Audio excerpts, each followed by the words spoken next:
आज जगभरामध्ये हवामान बदलाचे दुष्परिणाम दूर करण्याचे प्रयत्न सुरू आहेत। या जागतिक उपक्रमाचा एक भाग असल्यानं भारत सरकारनं हवामान बदलाकरिता राष्ट्रीय कृती योजना देखील सुरू केली।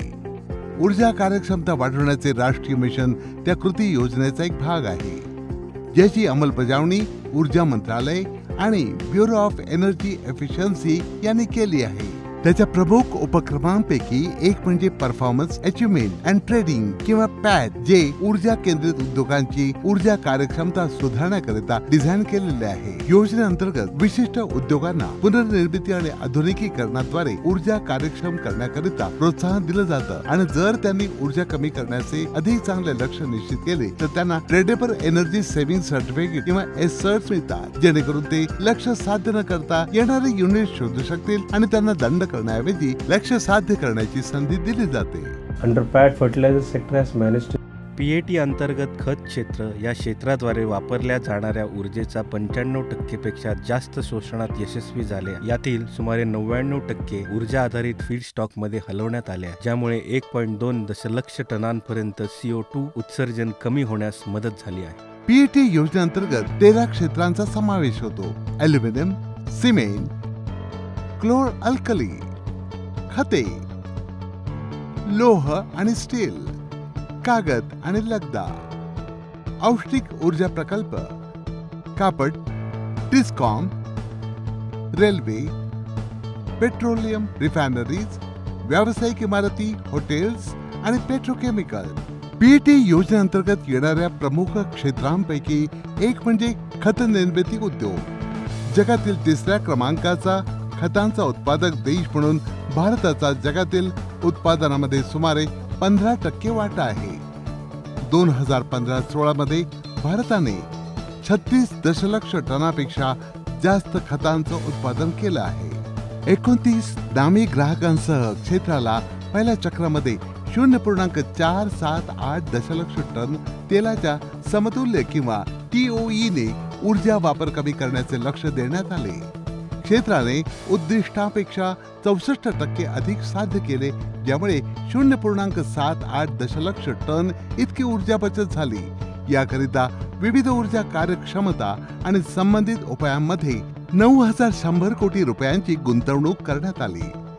पीएटी योजनेअंतर्गत जुने अकार्यक्षम इंधन आधारित संयंत्र काढून त्यांच्या जागी ऊर्जा कार्यक्षम आधुनिक वायू आधारित संयंत्रे लावून ही क्षेत्र सर्व क्षेत्रांच्या पुढे आणली आहेत। अमोनिया उत्पादनाकरिता तंत्रज्ञान बदलणे आणि दत्तक घेणे, अतिरिक्त अमोनिया कन्व्हर्टर्सशी संबंधित उष्णता पुनर्प्राप्ती, अधिक कार्यक्षमता तंत्रज्ञान आणि उत्प्रेरकांचा वापर, सिंथेटिक वायूंचे अतिरिक्त शुद्धीकरण, कॉम्प्रेसर आणि टर्बाइन सारख्या फिरणाऱ्या यंत्रांचे नूतनीकरण किंवा बदलणे, सुधारित उष्णता एकत्रीकरण अशा उपाय योजना करण्यात आलेल्या आहेत। एवढेच नव्हे तर ऊर्जा कार्यक्षमता सुधारण्याकरिता घेतलेल्या पावलांमध्ये युरिया वनस्पतींमध्ये द्विधातूंच्या पट्ट्यांसह युरिया स्ट्रिपर्स बदलणे, युरिया अणुभट्ट्यांमध्ये उच्च कार्यक्षमता असलेले ट्रे बदलणे, कार्बन डायऑक्साईड कॉम्प्रेसरचे सक्शन कूलिंग, पूर्व एकाग्रता स्थापित करणे यांचा समावेश आहे। व्हॅक्यूम एकाग्रता विभागासमोर उच्च शक्ती युरिया हायड्रोलायझरचा अवलंब आणि इतर विविध ऊर्जा कार्यक्षम उपाय। We converted CO2 removal system from आम्ही कार्बन डायऑक्साईड काढण्याची प्रणाली जीवी सोल्युशन आधारित प्रणालीपासून नवीन compressor head upstream VAM suction चिलिंगसह MBD आधारित प्रणालीमध्ये रूपांतरित केली आहे। सक्शन शीतकरण कार्बन डायऑक्साईड वायू 25 अंश सेल्सिअस ते 15 अंश सेल्सिअस पर्यंत थंड करते, ज्यामुळे कॉम्प्रेसरची आंतरस्टेज कार्यक्षमता वाढते। आम्ही बॉयलरला HTAS अणुभट्टीच्या अपस्ट्रीम HP स्ट्रीम सुपरहीट मध्ये रूपांतरित केले। युरियाच्या 0.45 गिगा कॅलरी मेट्रिक टन ऊर्जा बचतीसह एकूण गुंतवणूक खर्च 700 कोटी रुपये होता। आर्थिक बचत वार्षिक 350 कोटी रुपयांइतकी होती। युरिया प्लांट्स ओल्ड BHEL सर्व BHEL कॉम्प्रेसर्सची जागा नवीन ऊर्जा कार्यक्षम हिताच्या कॉम्प्रेसरने घेतली आहे। तसेच आम्ही दोन्ही अमोनिया वनस्पतींच्या संश्लेषण गॅस कॉम्प्रेसरमध्ये बदल केले आहेत. There are many schemes. कंपनीमध्ये पहिल्यांदाच अनेक योजना राबवण्यात आल्या.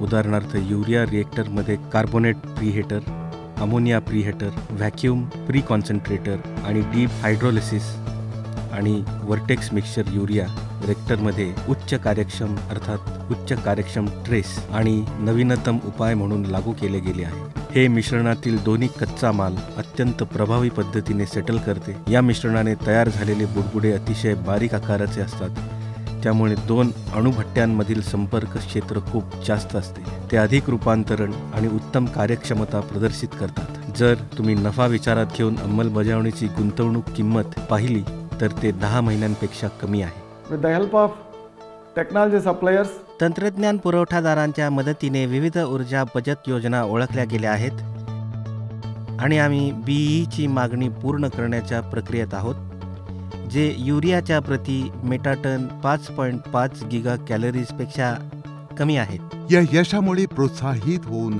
ऊर्जा मंत्रालय आणि BEEनं अति महत्वाकांक्षी चक्र 2 आणि 3 मध्ये 8.869 दशलक्ष टन तेल समतुल्य आणि 1.06 दशलक्ष टन तेलाचे अधिक महत्वाकांक्षी लक्ष ठेवले आहे. या योजनेमध्ये आणखी क्षेत्रांचा समावेश केला जात आहे. PAT हा ऊर्जेचा वापर कमी करण्याकरिता आणि त्यामुळे पर्यावरणीय प्रभाव कमी करण्यासाठी आणि पृथ्वीला पुनरुज्जीवित करण्यासाठी मदत करणारा एक अलौकिक यत्न आहे, कारण हेच आपलं एकमेव अद्भुत वसतिस्थान आहे.